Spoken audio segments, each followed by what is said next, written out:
When we think of success, we think of extroversion. I hid in a lot of bathrooms at work.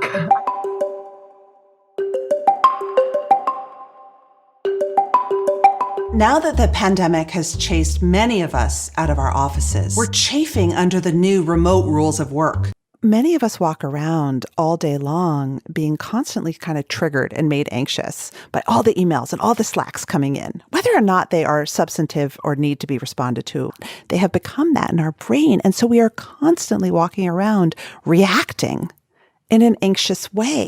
And we call that work. Being on camera is a performance. Thoughtless scheduling can mean you're basically on stage performing for 8 hours a day. There are none of the nuanced cues that help you read a room. Staring at disembodied heads on a screen offers only a pale imitation of real human connection.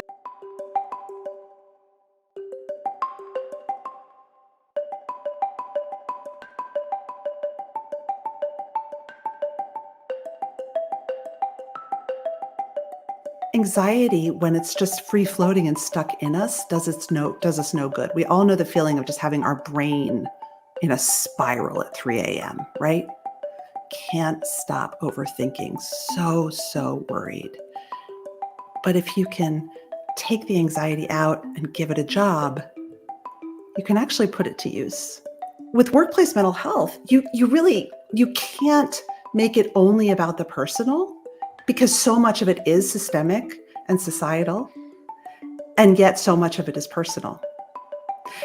We bring our childhoods to work every day, but we also bring who we are in the world and what we're butting up against, So there's a lot of threads, and I think companies really need to understand this. As you well know, so many of us live with anxiety, depression, OCD, bipolar disorder, unresolved trauma. So many of us have neurodivergent brains that are amazing, but require us to work differently. I'm one of these people. I have bipolar disorder, anxiety, and depression. I had to learn how to work differently so that I could apply my gifts in this world. Leaders who understand how their emotions show up at work are stronger, more self-aware, and much better to work for. Because this stuff matters, right? The upstream and the downstream effects of unmanaged anxiety, for example, are huge. Work often just sucks because the people around us are anxious. Our bosses are anxious and they act it out in ways that hurt. Micromanaging, controlling behavior, overwork, perfectionism.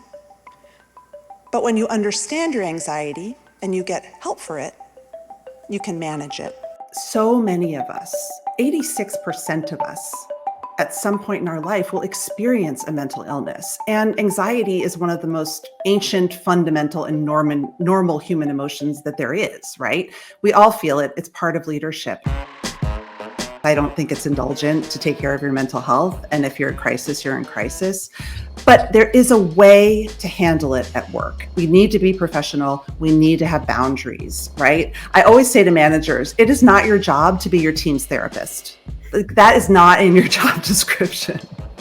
Your job is to listen, identify, and facilitate what they need.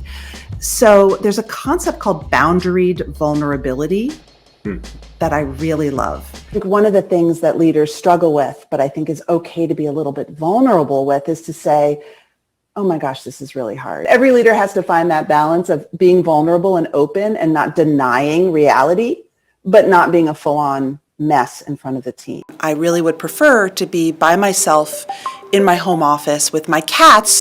If you're introverted or you have social anxiety or you just don't feel like getting out there all that much, you can be really successful.